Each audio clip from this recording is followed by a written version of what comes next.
Olá, sejam bem-vindos a mais um episódio do Investigador Pode Mais, o podcast do Sindipol-MG, o Sindicato dos Servidores da Polícia Civil do Estado de Minas Gerais. Eu sou a Gabriele Álvares, sou jornalista e hoje nós vamos falar sobre um assunto que exige muita sensibilidade, que exige muita atenção. A gente vai falar sobre a violência contra a mulher. E para falar sobre esse assunto, eu recebo 3 convidados muito especiais, o presidente do Sindipol-MG, o Emerson Oliveira, seja bem-vindo mais uma vez. Aqui é o Investigador Pode Mais, Emerson. Muito obrigado, Gabi. Obrigado por essa condução. Isso aqui é um espaço para trazer informação para você, cidadão mineiro, para você, mulher de Minas Gerais e do nosso Brasil, para você conhecer mais sobre os seus direitos e não deixar jamais de denunciar qualquer abuso. Recebemos também a diretora de Assuntos da Mulher do Sindipol-MG, Vânia Correia. Vânia, é um prazer tê-la aqui conosco. Eu gostaria que você contasse também para a gente um pouquinho da sua trajetória. Bom dia a todos, obrigada pelo convite. É uma honra estar aqui e poder levar para a sociedade informações importantes, né, onde a gente possa contribuir com as mulheres em relação aos direitos, né, o que ela pode fazer, aos recursos que ela tem. Eu sou investigadora de polícia, aposentada, hoje estou como diretora de Assuntos das Mulheres do Sindipol. Temos também a honra de receber a promotora de justiça, Denise Gherzoni. Denise, é um prazer tê-la aqui. Gostaria que você contasse para a gente também um pouquinho da sua atuação, que é tão importante nesse assunto de violência contra a mulher. Sim, primeiramente, o Ministério Público de Minas Gerais agradece o convite para estar aqui nessa mesa aberta de debates, né, junto ao Sindipol. Sou promotora de justiça e estou coordenadora do Centro de Apoio Operacional às Promotorias de Justiça de Combate à Violência Doméstica e Familiar contra a Mulher no âmbito do Ministério Público. A minha pauta, a pauta do MG, é efetivar toda e qualquer proteção à mulher no âmbito judicial, administrativo, de maneira que o Centro de Apoio Operacional está pronto e apto a desenvolver o seu trabalho judicial, de incentivo a políticas públicas, enfim, de realizar de maneira panorâmica a proteção das mulheres em qualquer segmento. Daí a minha presença aqui e o prazer de compartilhar as iniciativas do Ministério Público de Minas Gerais na proteção das nossas meninas e das nossas mulheres. E eu convido você que está nos acompanhando a pegar o seu cafezinho, como todo bom mineiro, porque está começando mais um episódio do podcast Investigador Pode Mais para falar desse assunto que é tão importante para a nossa sociedade.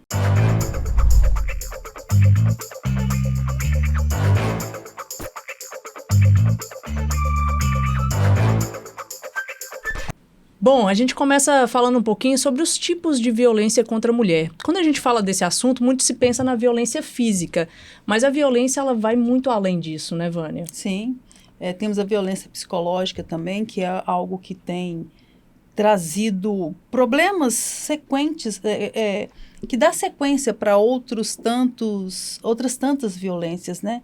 E a mulher, às vezes, ela não consegue perceber que ela está sendo vítima de um ato. Por ser psicológico, muitas pessoas não dão credibilidade para esse tipo de agressão e eles ficam muito focados na agressão física, né? Muitos acham que a agressão contra a mulher é apenas agressão física e não é, né? Temos outros tantos tipos de agressão. Agora, promotora, como é que o Ministério Público tem lidado com esses casos de violência contra a mulher? Sim, o Ministério Público ele tem 2 frentes de atuação.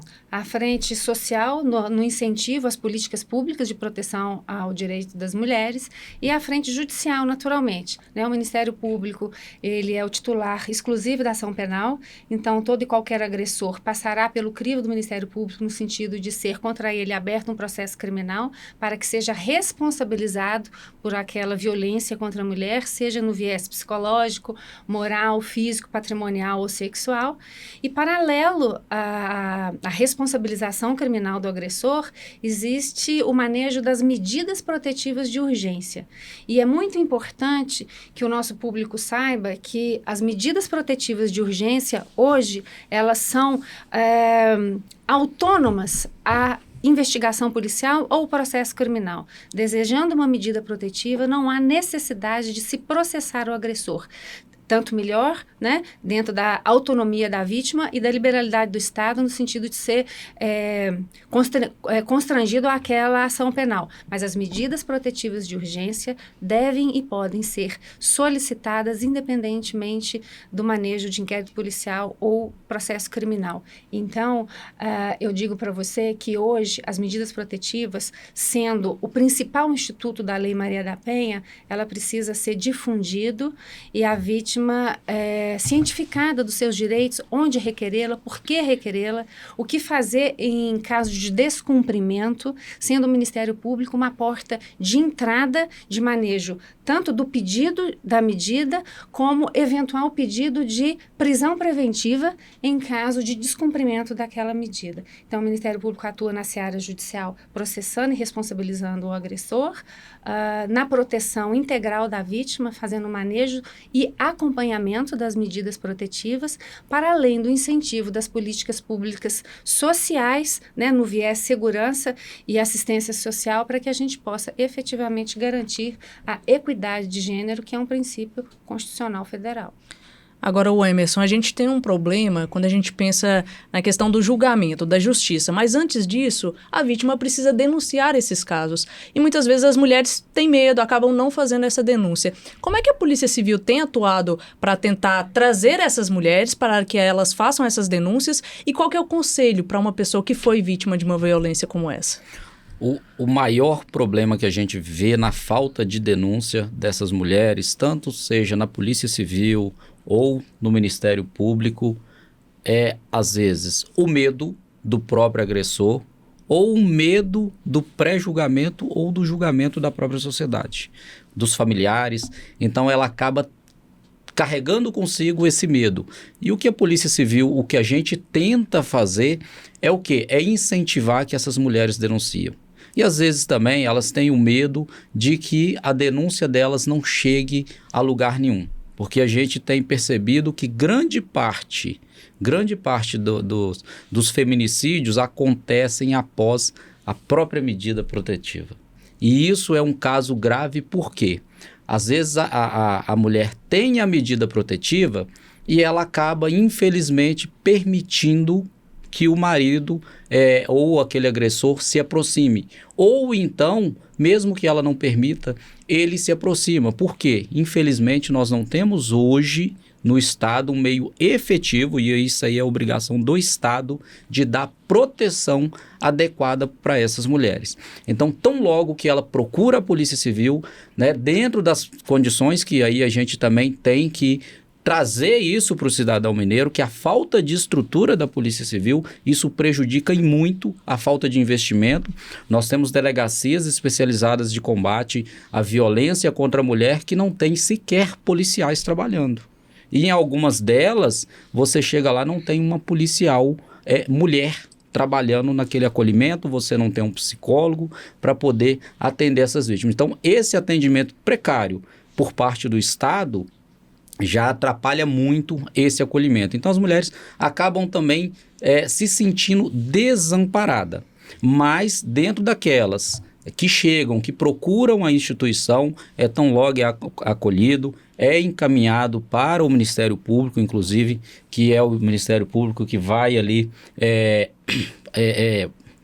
encaminhar para a Justiça, né, para que o juiz dê a medida protetiva. Então, já é colhido ali todo aquele depoimento daquela vítima, ela é acolhida e é encaminhado ao Ministério Público para que o Ministério Público tome as providências ali e que, como disse aqui a doutora Denise, são tomados ali essas medidas. Mas o que falta muito no Estado ainda é estrutura de acolhimento da mulher e, principalmente, a estrutura que a Polícia Civil deveria ter.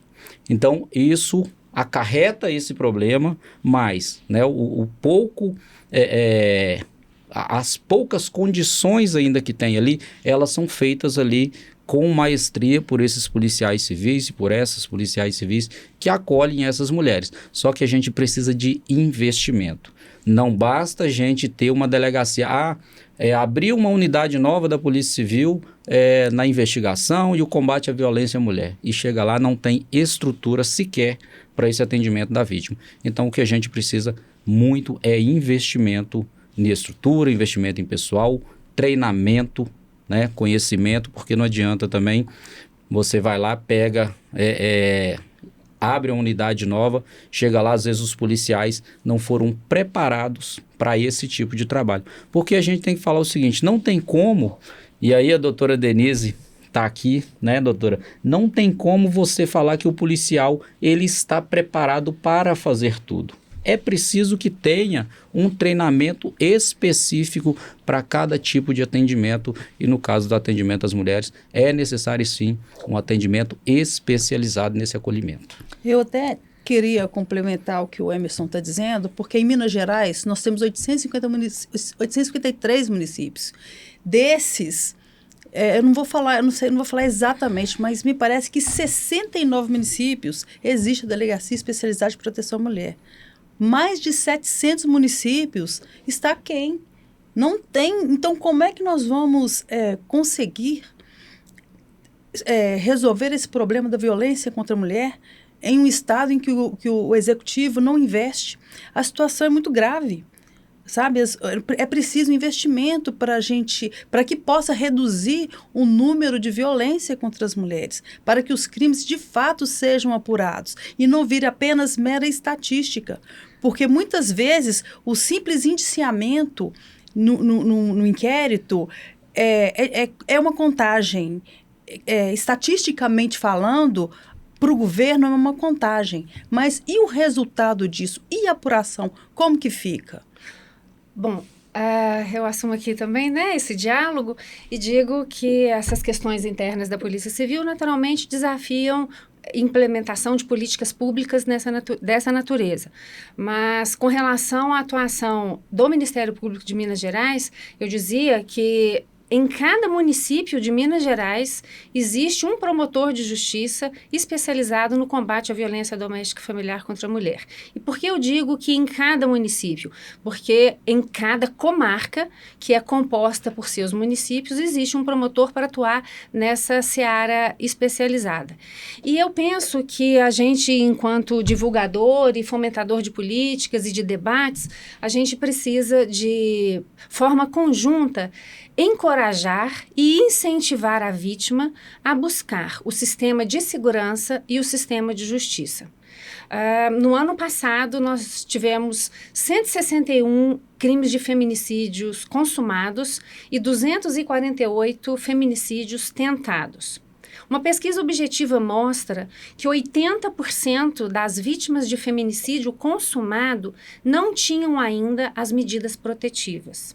Então, o que eu faço aqui hoje é uma palavra de incentivo que venham até o Estado para que a gente possa, sim, manejar as medidas. As medidas, elas são eficazes, elas protegem. Se elas não forem cumpridas, é possível que seja decretada a prisão preventiva do agressor.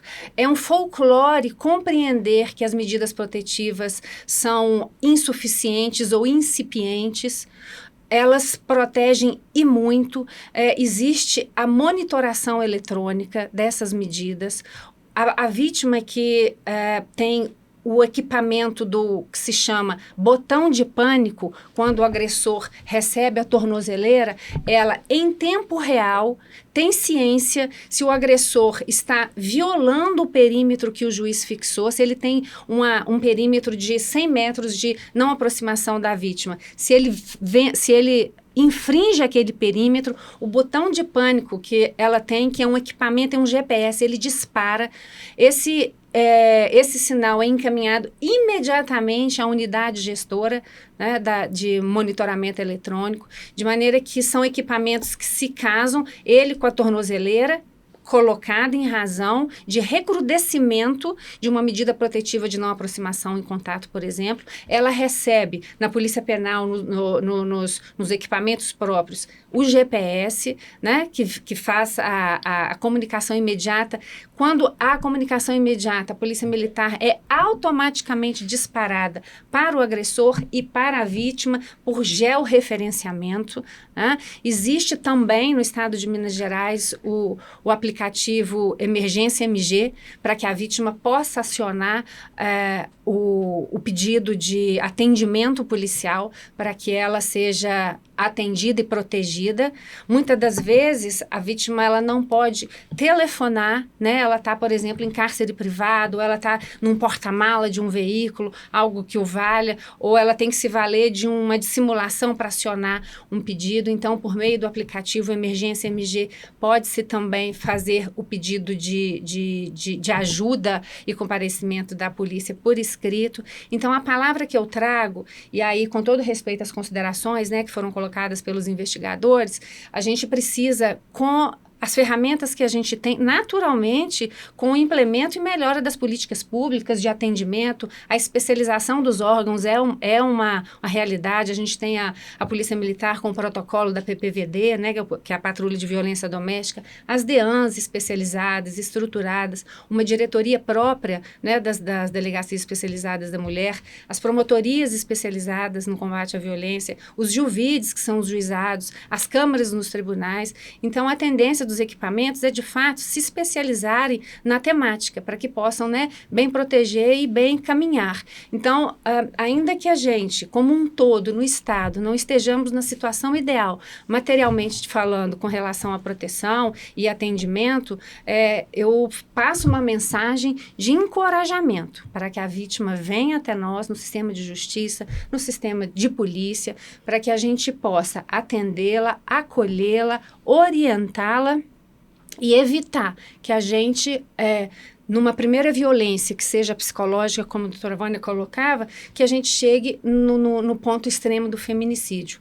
Nós sabemos que todas as violências, por exemplo, a psicológica que deu início a esse bloco, elas vão num caminhar, existe uma escalada de violência até se culminar num feminicídio. Então, é preciso que desde o primeiro episódio de violência, né, que seja a violência psicológica como uma manipulação, uma ridicularização, uma humilhação, um isolamento, tudo isso seja percebido como um início de um processo severo de violência doméstica, ali classificado como violência psicológica, para que a gente freie esse caminhar agressivo contra a vítima, a proteja, conceda as medidas protetivas, recrudesça o acompanhamento, se necessário for, com a tornozeleira eletrônica, se necessário for, com prisão preventiva, com prisão cautelar,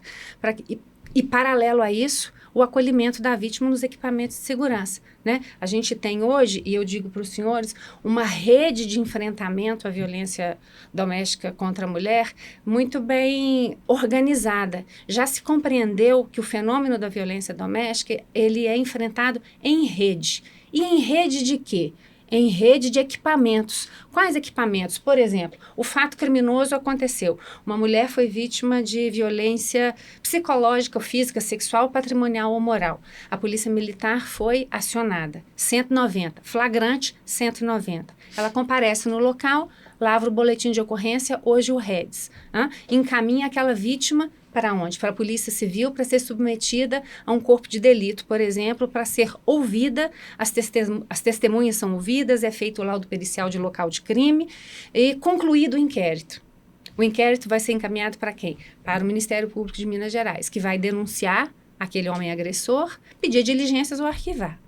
Paralelo a isso, vai manejar as medidas protetivas e cuidar daquela situação, né, para que não se evolua e ela fique resguardada. Em seguida, o Ministério Público aporta onde? No Poder Judiciário. Então, o que eu quero dizer, Polícia Militar, Polícia Civil, Ministério Público, Poder Judiciário, paralelo a isso, os Centros de Atendimento de Referência à Mulher, seja o CREAS, o CRAS ou os CREANS, que são os especializados no atendimento à mulher, são os equipamentos paralelos ao sistema judicial, ao sistema administrativo, da psicologia, da saúde, da educação, né, para que aquela vítima seja acolhida. Não raro, por exemplo, uma vítima, ela é em risco de feminicídio, ela é encaminhada para um abrigo, os filhos também. Então, a gente precisa que todos os equipamentos articulados em rede, unidos, funcionem, porque a Polícia Militar pode fazer um trabalho brilhante e ter um gargalo no equipamento seguinte, ou a Polícia Civil ou ter um gargalo aqui. Então, a gente precisa que todo esse fluxo protetivo funcione e bem. Daí, existir por exemplo, em Belo Horizonte, existe um protocolo municipal de enfrentamento à violência contra a mulher, onde vários órgãos, como eu falei, da segurança pública, do sistema de justiça e de toda a sociedade civil, têm lugar de assento. Né? Todo mês a rede se reúne, existe a rede municipal, a rede estadual, a rede metropolitana, de maneira que a gente tenha a convicção que a proteção das nossas mulheres é uma responsabilidade do Estado e da sociedade. E é nesse aspecto que eu digo às vítimas, confiem no sistema de justiça, confiem no sistema de segurança e peçam as medidas protetivas. Estamos aptos e prontos a recebê-las. Inclusive, eu gostaria até de falar, porque vejam bem, com tantos projetos, com tantos planejamentos, com tanto engajamento, o índice de criminalidade ainda é alto para a mulher. Então, será que nós não devemos fazer? Eu acho que está faltando também um trabalho melhor para os homens, porque eu vejo que muitas vezes nós trabalhamos muito a mulher vítima. E ela sai daquela situação, aliás, costuma nem sair dessa situação, né? Então, assim, e muitas vezes nós falamos para esse tipo de mulher, as mulheres vítimas. E os homens? Sabe, eu acho que eu sinto falta de um trabalho, inclusive, assim, talvez educacional mesmo, desde a escola, né? Levar, inclusive o Sindipol, em parceria aqui com uma clínica, né? A gente vem buscando, sim, implementos para toda a categoria, e a gente tem feito um trabalho no sentido de um planejamento para levar para as escolas, né? O projeto seria Pedanálise, né? Onde a gente pretende levar para as escolas esse tipo de educação, né? Para que desde criança, para ela que já cresça, não achando que a violência doméstica é algo natural, que só um tapinha não dói, né? Que só palavras pesadas não dói. Dói sim. Né? Então, essas crianças, desde a educação, precisam ser tratadas nesse sentido, de já crescer com essa valorização, com essa importância de uma família adequadamente em paz, sem violência. Né? Isso o Sindipol tem feito esse trabalho com parcerias, né? No sentido, a senhora também falou do trabalho que a Procuradoria tem feito. Sim. E é muito bacana. Eu acho que Minas Gerais é muito grande, né? Nós temos espaço para todo mundo e tem muito trabalho para ser feito. Né? Então, vamos levar outros implementos para que a gente consiga uma Minas Gerais menos violenta, né? Onde haja menos mulheres vítimas de violência. E que elas também possam, né, perceber a capacidade, a inteligência delas e procurem ajuda. Né? O Sindipol também está aberto não só para a nossa categoria, mas nós estamos abertos para a sociedade. Né? Quem puder, quem precisar, pode entrar em contato conosco, que a gente vai estar sempre encaminhando para os lugares devidos onde elas serão acolhidas. Perfeitamente. A senhora faz remissão a 2 pilares. O enfrentamento da violência abordando os homens e a base da educação como forma também, né, de enfrentamento à violência.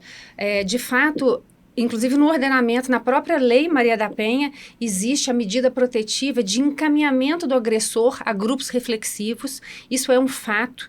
É necessário realmente, concordo, enquanto Ministério Público, tratar essa masculinidade não violenta, vivenciada de forma igualitária, né, de maneira que a gente consiga o que todos, enquanto Estado e sociedade, desejamos, que é a equidade de gênero. É preciso, sim, esse trabalho com os homens. O Ministério Público desenvolve, inclusive, um projeto específico para trabalhar com os homens, que se chama Homens em Perspectiva. Né? A gente está desenvolvendo justo por acreditar que os homens também precisam ser implicados, né, nessa temática.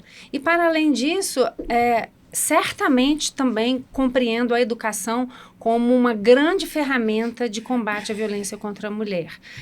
Dividimos lá fora, né, uma iniciativa que temos dentro do Ministério Público, no recorte por dentro do MP, onde está sendo ofertada uma uma capacitação com relação à violência de gênero, aos educadores, aos diretores, aos alunos, para que a gente esteja, enquanto Ministério Público, presente em escolas com territórios identificados com maior índices de vulnerabilidade social e indicadores de violência doméstica, porque existe já um comando normativo estadual, né, dizendo que nos currículos escolares de nossas crianças é necessário a inserção de noções básicas da Lei Maria da Penha, né, desde a primeira infância ao ensino médio.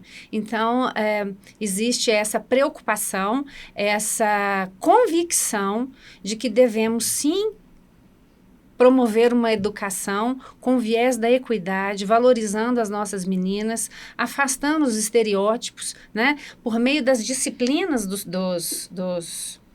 estudantes. A gente pode trazer a temática de maneira lúdica e muito pertinente. Por exemplo, a gente pode estudar a geografia, dizendo em quais territórios existe um índice maior de violência doméstica. A gente pode estudar a disciplina de história, trazendo historicamente quais são os direitos das mulheres, quando elas começaram a ter direito a voto, ao divórcio, né? Esses direitos elementares consagrados, né, em termos de legislação de proteção de direitos humanos, por meio da matemática, os gráficos mostrando os índices de violência, ciências, o reflexo no biológico com relação às agressões que aquela mulher sofre, ética, filosofia, literatura, trazendo obras, textos. Então, a temática, ela pode sim e deve ser abordada, não de maneira unicamente literal, fazendo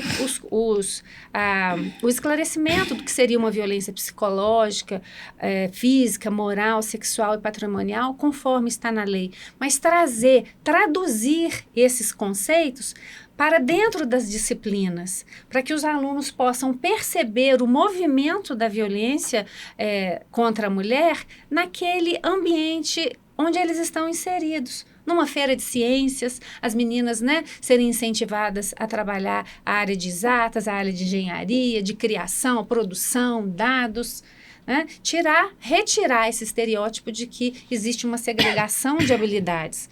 Todos nós, enquanto humanos, somos igualmente hábeis a desenvolver qualquer habilidade. Sim. E aí, o vencimento, o enfrentamento da violência contra a mulher passa também pela colocação da mulher no mercado de trabalho, bem colocada, né, numa rede de apoio, onde a gente passa pelo Estado, creches, locais próprios para que as crianças fiquem em casa e ela ganhe o mercado de trabalho. Então, a gente tem uma frente imensa de trabalho. Não é um recorte somente penso eu, de legislação mais dura.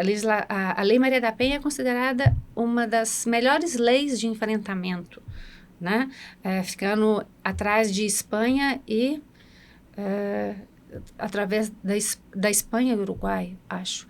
Mas que nos habilita a um grande diploma legal. Mas, paralelo ao diploma legal, a gente precisa desse incremento de políticas públicas, que os locais, os centros de atendimento às mulheres tenham assistentes sociais, tenham psicólogas, tenham o serviço social ali disposto, os equipamentos todos, os abrigos funcionando, as casas de passagem funcionando, as delegacias, as promotorias, que isso seja uma decisão política do Estado brasileiro. Porque lugar de mulher não é só contando das violências e dividindo as experiências. É no orçamento e no sistema tributário. Para que a gente possa, através de política pública, reverter recursos para que nossas meninas e mulheres tenham condição de estar em condições de igualdade no mercado de trabalho e assim a gente prosseguir na luta em defesa das meninas e mulheres. E a senhora falando um caso interessante, doutora Denise, a gente não pode, né? É lógico, a gente aqui, o nosso podcast, ele foi criado, pensado em trabalhar todas essas temáticas dentro da segurança pública. E quando a gente traz, né, essa falta de estrutura que a Polícia Civil tem, é justamente trazendo aquele apelo para o cidadão para que ele cobre do Estado que sejam implementadas essas unidades para que possa protegê-lo cada dia mais. E aí, a senhora falando, né, sobre esse trabalho que é necessário desde a infância, a Vânia já adiantou um projeto nosso, que é mais um projeto que nós temos futuro, que a gente vê que não basta só também a gente cobrar e cobrar e cobrar do poder público. A gente precisa também mostrar à sociedade que ela precisa cobrar enquanto cidadã, para que o poder público possa literalmente protegê-la. E aí, trazendo o nosso próximo projeto, que o nome já está aí como pedanálise, talvez a gente mude, mas é o que? É visitando as escolas, trazendo esclarecimento para as crianças. E eu, como filho, como marido, como pai de menina, eu tenho essa preocupação, e a gente vem, e aí a senhora falando, e eu estava lembrando da minha finada mãe, quando ela falava assim, nós somos em 4 irmãos, 4 homens dentro de casa, e ela falava com a gente: meus filhos, cuidado com filha dos outros. Ela usava muito essa frase. E ela sempre pregava dentro de casa o respeito. E aí eu lembro da minha finada avó, que mal sabia ler e escrever, e que a vida dela era função doméstica ali dentro de casa. A minha mãe já um pouco mais estudada, 4ª série, que na época era um pouco mais estudada, graças a Deus, minha mãe extremamente inteligente, incentivava a gente a estudar muito, e sempre tinha esse trato da gente ter cuidado o quê? Com as nossas futuras esposas. E isso a gente traz para a vida. E hoje, eu prego isso dentro da minha casa, e aí eu vejo isso na minha filha e tento incentivá-la, ela ao máximo, o quê? Você é capaz de tudo. Você pode tudo. Não existe essa diferença de que a mulher não pode isso, a mulher não pode aquilo. Então vejo que a gente precisa incentivar desde criança. E é o quê? É a gente tomar assim os locais públicos, as escolas ali, e trazer esse ensinamento dentro do início ali do aprendizado da criança. E quando a senhora fala desse projeto do Ministério Público, isso é excelente. Isso precisa ser mais expandido. Difundido. E eu falo o seguinte, às vezes a questão da difusão, como a senhora está dizendo, passa por questões que às vezes eu falo muito o seguinte, no caso nós, policiais civis, a gente trabalha tanto e às vezes a sociedade não vê o tanto que a gente trabalha. E às vezes por quê? Porque não é divulgado o serviço que a gente é feito. Então, quando a gente divulga, e aí, lógico, a gente tem que falar com as mulheres, por mais que às vezes falte estrutura, a gente tem que denunciar. Isso. Não adianta pensar que às vezes o agressor, que seja uma agressão psicológica, que seja uma agressão patrimonial, porque a gente não pode esquecer também que isso existe, e às vezes a mulher fica ali envergonhada de falar, e grande parte desses problemas que a gente vê, doutora, é justamente a vergonha. A mulher, em vários casos, ela não tem nem medo de denunciar. Ela tem mais vergonha de denunciar do que o próprio medo. Então, mulheres, denunciem, não tenham medo. Procure as nossas instituições públicas, procure as polícias, procure a Polícia Civil, procure o MP, procure as polícias militares, no caso que está sendo mais ali iminente ali de uma agressão. Tirando isso, procura o MP, procura a Polícia Civil, para que a gente possa protegê-las. Emerson, você até me remeteu uma lembrança recente. Eu tenho um casal de filhos, um menino de 17 e uma menina de 12, uma bênção na minha vida. E a gente fica percebendo que existe aquela coisa do senso comum. Então, meu filho está namorando, e eu chamo muita atenção dele em relação a isso, a respeitar a filha dos outros, a ser um bom companheiro, a ser um bom filho, a ser um bom irmão. E eu conversando com ele sobre como ele tratar uma mulher, sabe o que ele falou? Ele falou assim comigo: mãe, você tá me dando uma dura maior do que... Você tá parecendo que é o pai dela. Você tá me dando uma dura que nem o pai dela me deu. Mas por quê? Não é porque é meu filho, não é porque é homem, que eu vou deixar que ele ache que as coisas... Que não tem limite. Tem limite, sim. E isso parte de dentro da nossa casa. Que todas as mães façam isso com seus filhos. Eduque, mostre, porque isso é importante.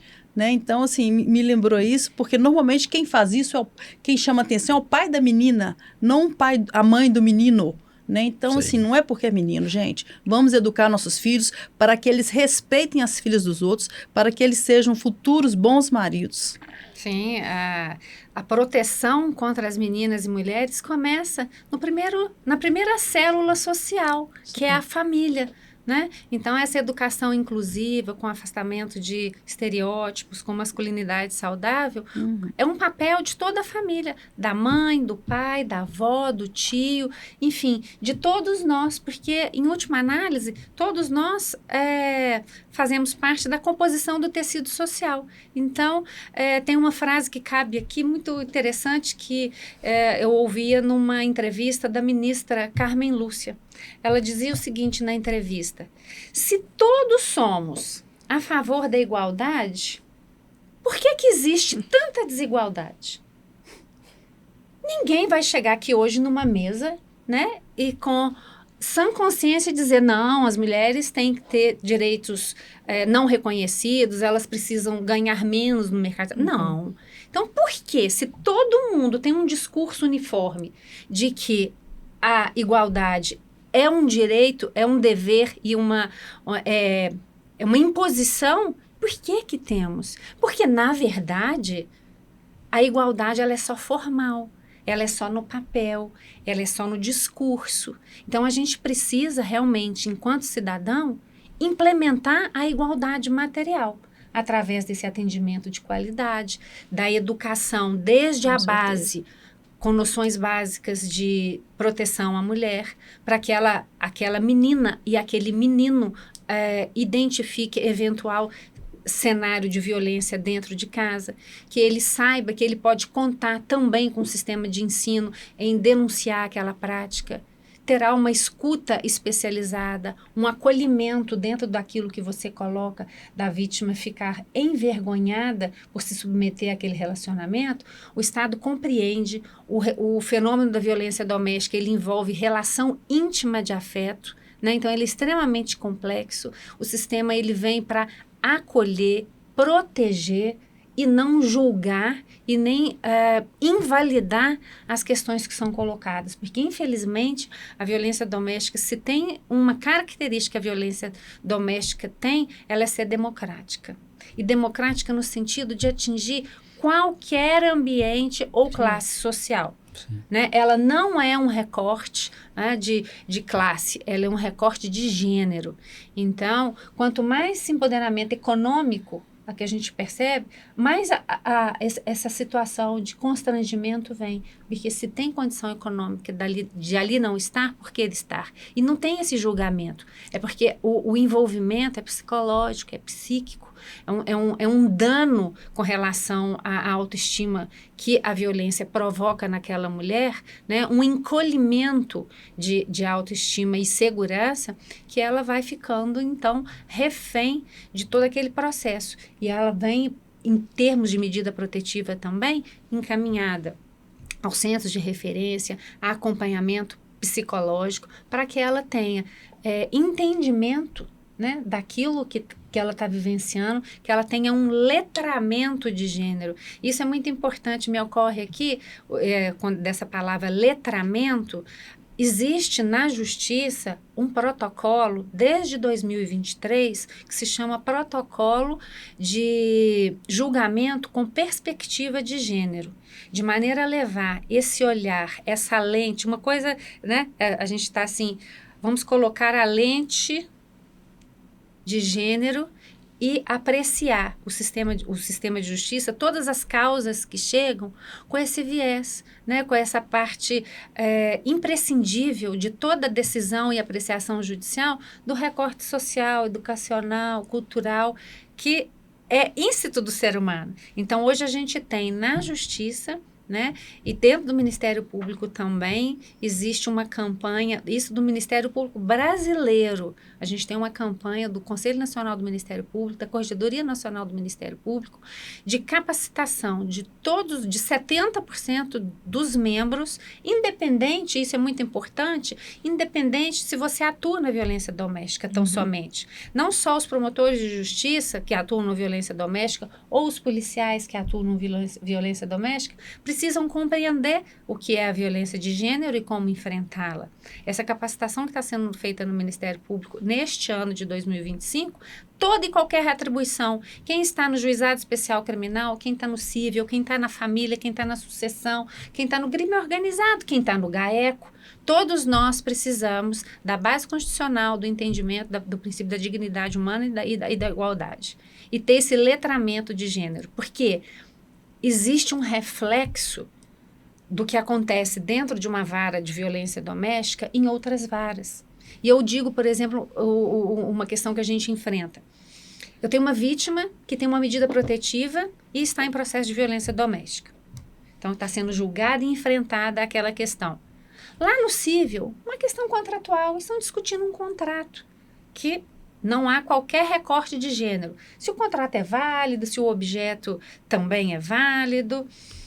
E quando se comunica que aquela parte lá que está discutindo um contrato tem um processo de violência doméstica, acende o radar de que o consentimento dado como manifestação de vontade para contratar pode ou não ser voluntário.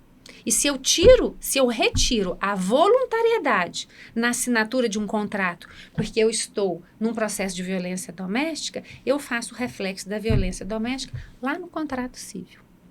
E não raro, uma mulher pede uma medida protetiva e ela faz o quê? Uma narrativa de vários crimes praticados contra ela. Ou de condutas X que representam um gravame. Existe uma figura hoje que é indesejável de assédio processual. Em resposta àquele pedido, é ajuizada uma queixa-crime, por exemplo, no Juizado Especial Criminal. Então, o promotor do Juizado Especial Criminal, o delegado do Juizado Especial Criminal, o investigador que trabalha lá no Juizado Especial Criminal e o juiz do Juizado Especial Criminal precisa compreender que aquela mulher que foi demandada porque imputou uma série de crimes para poder ter a medida protetiva, está sendo demandada processualmente em outro juízo no Juizado Especial Criminal, porque ela enfrentou e fez o pedido. Então, o sistema de justiça como um todo precisa estar atento a esse protocolo com perspectiva de gênero, nessa compreensão de que a rede, além daquela que eu dizia, da rede social de enfrentamento, que é aconteceu o fato, Polícia Militar, Polícia Civil, Ministério Público, Poder Judiciário, CREAS, CREAS, enfim, todo equipamentos de saúde, que o sistema também de justiça, quando ajuizadas as ações, também hajam em rede, para que exista, isso é até uma recomendação do Conselho Nacional do Ministério Público, para que haja um intercâmbio de informações entre as promotorias de justiça, entre as procuradorias de justiça e, por consequente, né, os órgãos afetos, para que aquela parte em que é vítima de violência doméstica tenha a sua análise com essa perspectiva, porque muda e muito a perspectiva, né, de julgamento. A vítima que tem uma medida protetiva. Hoje, por texto de lei, a guarda é unilateral. A regra do ordenamento jurídico é a guarda dos filhos quando de um eventual divórcio, a compartilhada. Mas, havendo violência doméstica, a lei traz o texto de ser unilateral. Por quê? Porque o convívio e aquela ida e vinda das crianças, ela pode ser um momento de vulnerabilidade e reforço. Então, é preciso, naturalmente, que o juízo da família, que todo o equipamento de proteção da família tenha ciência de todas as decisões da violência doméstica. E assim, lá no juizado, no cível, no ambiental. E aí eu digo, por exemplo, duas violências hoje que são muito recorrentes. A gente costuma falar muito da psicológica, física, sexual, patrimonial e moral. A gente tem duas violências hoje que estão em escalada. A violência virtual. Sim. e a violência por derivação com relação a animais de estimação, que chama pet abuse. Tá? Então, uma e outra. Tudo que acontece no meio físico acontece também no meio virtual. Né? Então, o stalking, a perseguição cibernética, também é uma violência extrema contra a mulher. Reduz a capacidade de ação, né? E impõe uma violência psicológica com relação a ela. Então, é preciso saber também que a mulher que está sendo perseguida virtualmente pode, de igual forma aquela que sofreu uma lesão física, procurar o sistema de justiça, de segurança e solicitar medida protetiva de não aproximação e contato. E contato virtual também. Né? Então, por meio de Instagram, WhatsApp, Facebook, não sei se é do seu conhecimento, até por Pix, mandam mensagens. Sim. Né? Então, se houver descumprimento, porque antes a gente precisava, para uma perseguição física, que as pessoas estivessem próximas entre si. Hoje eu posso ter uma pessoa num país e outra no outro, num território. Eu posso ter uma pessoa aqui em Belo Horizonte e a outra no Paraná, com a perseguição acontecendo. Por quê? Porque ela se dá pelo meio virtual. Então, é importante compreender que o sistema de proteção dessa vítima também alcança os crimes que são praticados no ambiente virtual. O cyberbullying, o stalking, quando uma violência contra a mulher é praticada com utilização de inteligência artificial, manipulando voz ou comportamento. Isso também dilata a vulnerabilidade da mulher, né? A rede mundial de computadores, ela instantaneamente faz um derrame de conhecimento, isso é íncito da ferramenta, né? Daí porque a reprovabilidade da conduta é maior e a potencialidade de dano, idem. Então, é preciso que a gente compreenda e que a vítima tenha ciência de qualquer violência contra ela produzida no meio virtual é igualmente protegida com relação ao ambiente físico e desafia, sim, a concessão de medidas protetivas. E aí, né, doutora Denise, a grande importância de se investir em tecnologias, né, para poder conseguir, inclusive, investigar esses crimes, porque hoje, cada dia, o crime está migrando mais para a rede social, mais para o meio tecnológico, e essa investigação, se não tem o investimento, como a senhora falou, a necessidade da integração das informações. Hoje, infelizmente, por mais que a gente consiga hoje, principalmente eu sei que no MP, a integração das informações ela é muito maior, né? Ela chega a ser quase que em sua totalidade, mas a gente ainda na Polícia Civil, a gente precisa muito de ter investimentos nisso, porque às vezes o colega está sendo, né, fazendo uma investigação aqui em Belo Horizonte, por exemplo, e ele não consegue automaticamente saber que tem uma investigação, às vezes, do mesmo caso, de uma violência contra a mulher, em outro município, em outra cidade, porque às vezes acontece muito, e eu falo de experiência de acontecer das pessoas morarem em uma cidade e às vezes aquela violência ser tão frequente que ao invés da mulher fazer a denúncia e ir a cabo para que possa conseguir afastar aquele indivíduo, ela por vários motivos, como a gente já falou anteriormente, muitas vezes o medo, eles se mudam daquela cidade. E às vezes chega naquela cidade, acontece outro fato, então se não fizer uma pesquisa específica, não vai saber. Né? Não vai ter aquele cruzamento de dados automático, e isso é muito importante que se faça, e principalmente a questão também do cruzamento aí entre o próprio judiciário, o MP, né, e a Polícia Civil na hora dessa investigação. Então é muito necessário esse investimento para que a gente consiga cada dia mais proteger as nossas mulheres, né, que são vítimas de violência, e não deixar que isso aconteça, porque a gente sempre fala o seguinte, a prevenção é muito importante, mas a prevenção não resolve o problema. Então, é aí onde a gente entra, onde entra a investigação criminal, onde entra o Ministério Público, onde entra o Judiciário e todo esse aparato que é necessário. E é necessário muito investimento. Posso só fazer um complemento com relação à violência virtual?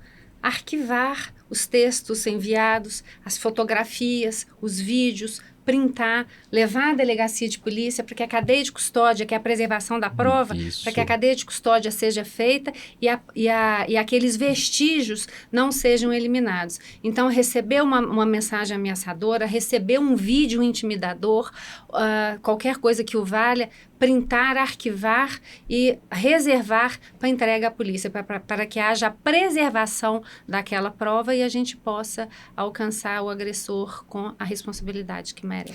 Eu quero fazer mais um complementinho nisso, doutora Denise, que hoje é mandar as imagens e áudios, né, ou até vídeos de uma visualização só.